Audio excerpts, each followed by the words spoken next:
So where does the modeling come in then? You get sort of plucked out of kind relative obscurity? Well, I got plucked out of my family, basically, to my sister. It was one of my sisters, my middle sister. I'm the youngest of, I have two older sisters, and Jessica, my middle sister. I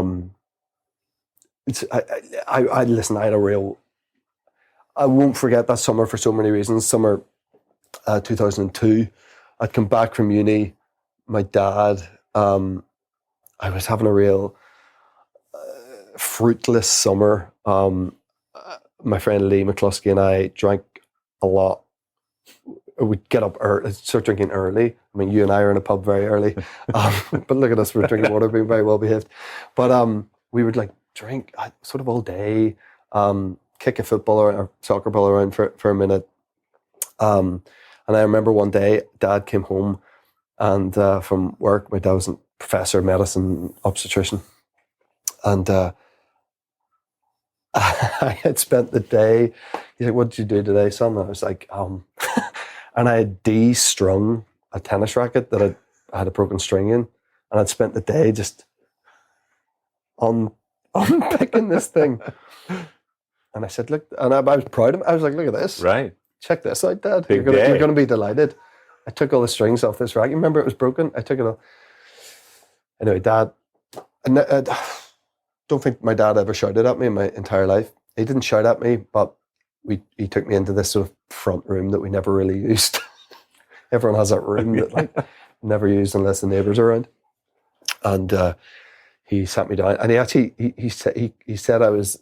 I remember then years later saying he called me this, and him saying he didn't think he used this language, but I remember he did. He called me a waster. He said he couldn't handle me wasting my life like that. Mm.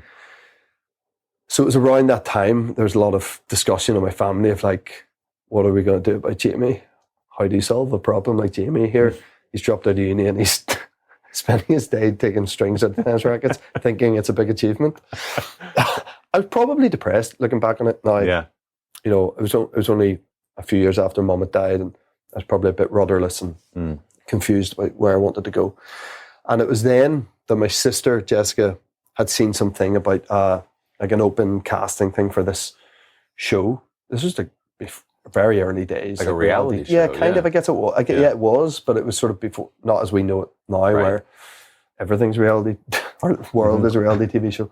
It was called Model Behaviour, and the idea was they plucked people from all over Ireland, England, Scotland, Wales, whatever, and they all lived in an apartment together and went on castings, and then the winner of the boys and the winner of the girls would get like modelling contracts or whatever. Anyway, I got through the Belfast round, which wasn't that tough. And all due respect. Yeah, all due respect. Yeah, great looking people. But it was not like I was not like, you don't grow up. Maybe you do now, and maybe that's a good thing. Not saying because of what I achieved, but just we're a much more open, understanding society now. We didn't grow up in the environment I grew up in, wanting to be a male model. It just wasn't the crack at all. So I was very reluctant, very embarrassed to go. Didn't really tell anyone. Forced one of my mates to go with me. He nearly didn't show up, and if I had to like drag him out of bed. And if he hadn't, I wouldn't be sat here now. Truly, I would have been an estate agent in Belfast. But he came.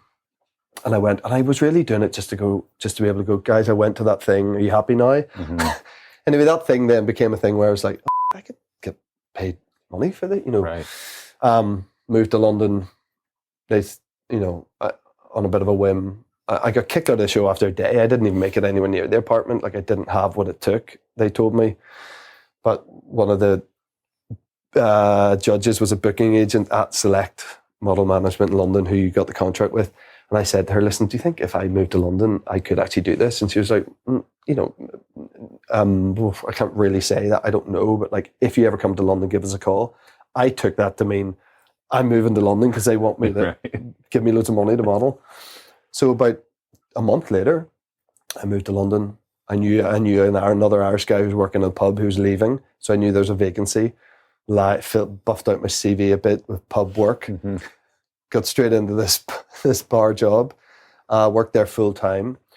Went to the modelling agency and went, I'm here, and they're like, what are you doing here? And I was like, remember you said? And they're like, no, oh my God, you've actually moved to London? I was like, yeah, that's what you said. Anyway, I then, because of that being part of the show, even though I wasn't featured, I wasn't allowed to do a contract with them or work for them for like 6 months or 5 months or something until the show had aired. So then I was sort of in limbo. That's why I just worked in a pub until I could make that happen. And literally the day that they told me I was allowed to go, I was there and knocked on the door and I was like, I'm here. And they're like, wow. You know, as I say this, there's so much of that I don't recognize myself. That like the sort of audacity of it and the ambition of it that I didn't think I possessed at 20, but clearly I did. And when I was there, they were like, well, look, we can't guarantee anything. And then I just heard someone go, who's that?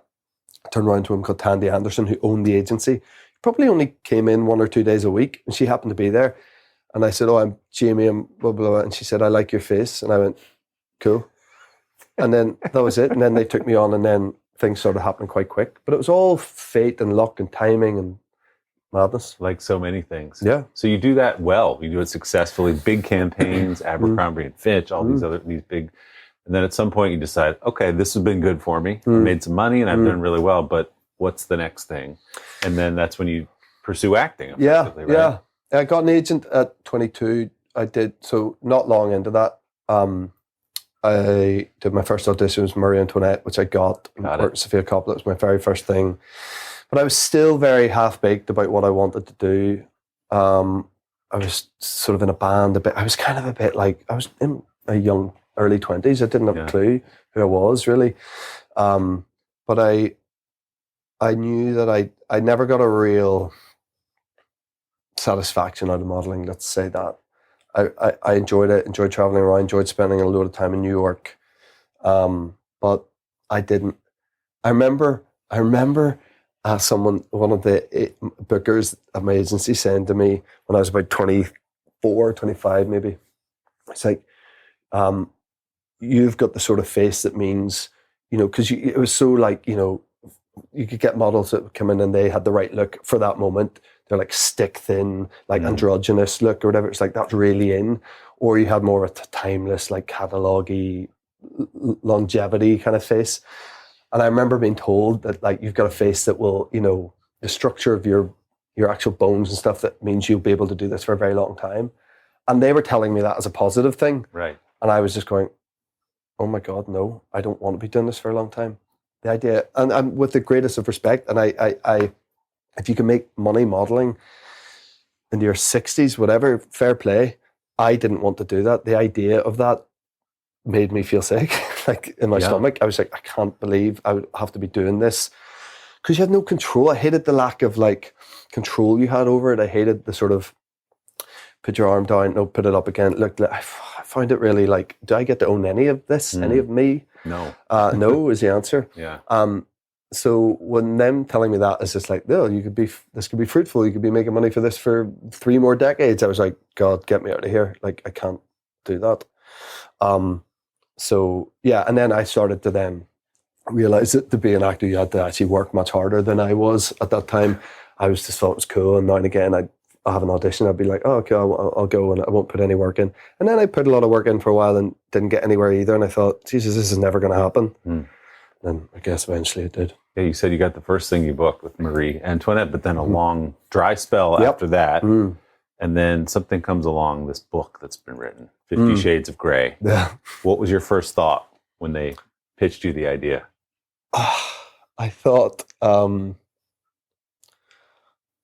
you imagine the scrutiny of being involved in that project? Did you really right away? Yeah, I did. And then when I went up for it, bit of a process, got down to last 2 or 3 people, I imagine, didn't get it. They cast someone else, Charlie Hunnam. And I felt relief. I truly felt relief. I was like, oh, that guy's in for a nightmare. Because the book was so huge and you're going to disappoint a bunch of people and you're not the right guy. All the things that people project all that onto stuff it. that happened. You know, it happened with him. You know, that's you knew that was going to come along. That was part of saying yes to it, was all this instant negativity and scrutiny and questioning. And then you knew that no matter what brilliant creative people they put behind it, you knew that they were going to get critically panned because we were staying so close to the books, which got critically panned. What are you going to do? Like that was a guarantee. It's a very strange thing. Here's this great opportunity, but everyone's going to hate it except the fans. Because guess what? Everyone hated the books except the fans. Now, the fans really loved the books, and we made the films for the fans, and they loved the films, and they went to see them in their droves, and it made $1.4 billion. So it was a massive success in many ways, but we all know how critically panned they got. So it was a very strange situation. And then when Charlie dropped out, I was like, oh my God. And then I came around to me again and a couple of other lads who we all know who, I'm like, God, they could be taking the flak for this. And no one's saying anything bad about them, even though someone thought I was better than them because I'm the one in the hot seat here. So it's very strange sequence of events, and a lot of, it wasn't an instant yes. I was like, Jesus. But I got cast 5 weeks before we started filming. My wife was 34 weeks pregnant with our first child. Very strange time.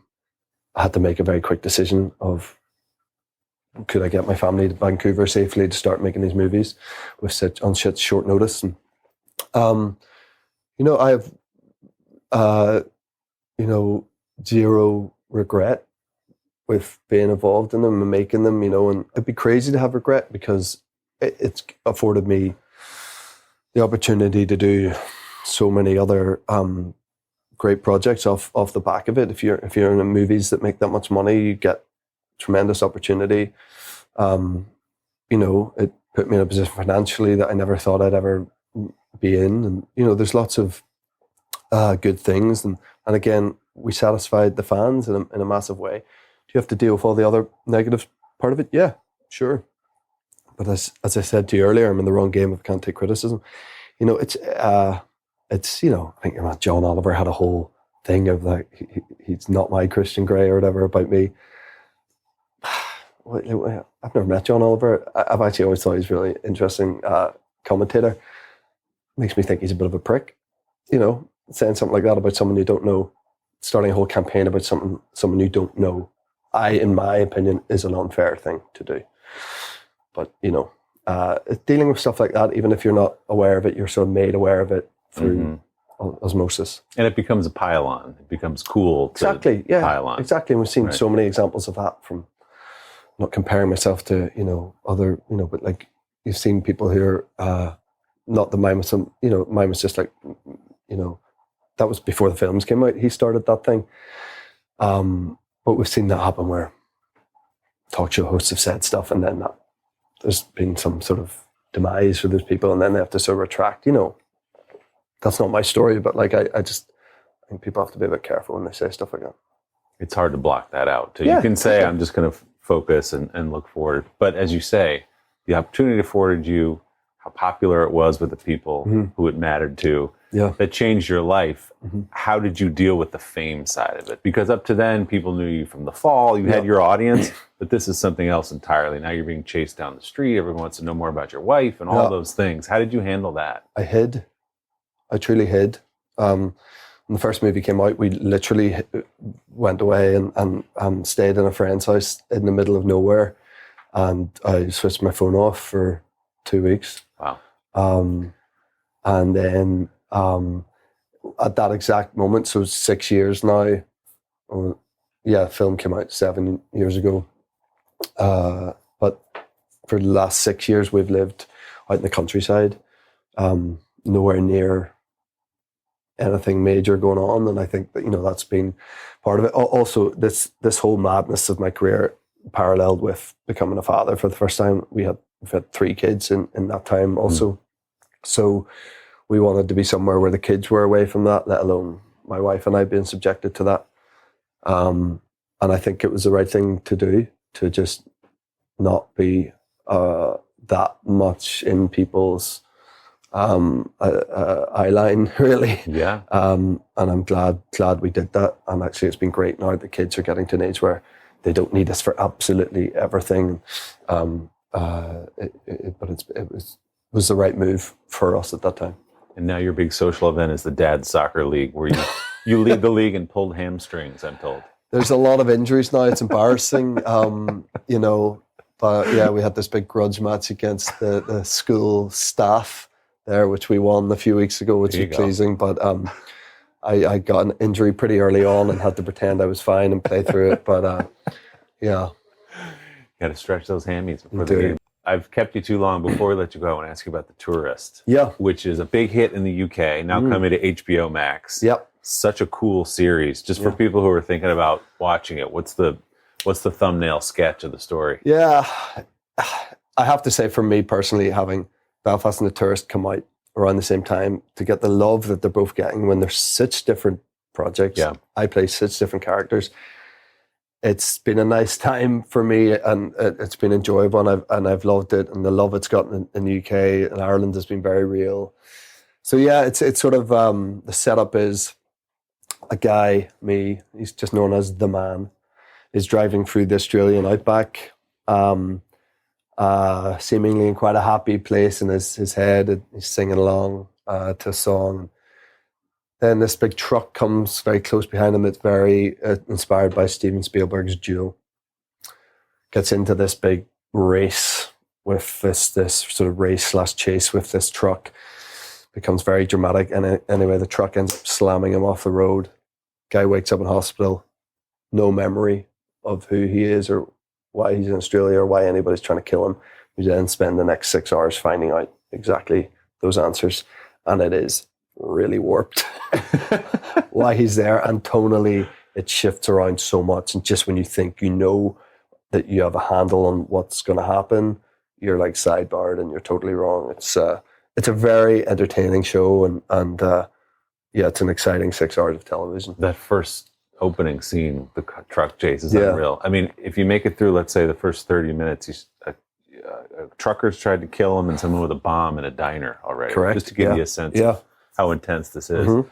Does the praise for both Belfast and The Tourist feel like vindication in any way? You talk about having a fire lit under you because some of the negative criticism that you received around the 50 Shades movies, and now for you to say, look at these. Yeah, I'm reluctant to call it vindication, but you know, my whole life ethos is back yourself. You know, I've always backed myself with anything. You know, if you gave me a bit of paper now and there's a waste paper bin and you challenge me to throw it in 10 out of 10 times, I would love that challenge, and I back myself to do it 10 times. Just whatever that is, I've always had a bit of confidence, whatever, self-belief. You really need it to do. You can't be here. You can't be trying to do this for a living if you don't have it. Even if you're like, everyone believes that they have something to offer. I always have. So it's more just that. It's just building on that, I guess. And, you know, I've always believed and lived by Peter O'Toole's words of great words make great actors. I think it's as simple as that. I've always backed myself that if I'm given a good script and a good director, I'm going to produce good work. It's as simple as that. I'm lucky the last couple of things I've done have been fulfilled in the script and director part. So they've been received well. It's a good thing, but I just want to build on that just because it's my own journey, my own career, and I feel like I have so much more to offer. So, you know, in many ways, I feel like I'm just getting started. Will there be people for the entirety of my career that only see me as like one character? Yeah, sure, but that's on them. Well, I'm happy for you to be having this moment because you're getting all the love you deserve, and it's a pleasure to talk to you. Thanks for your time. Thanks, buddy. I appreciate it. Thank you. It's great. Cheers, man.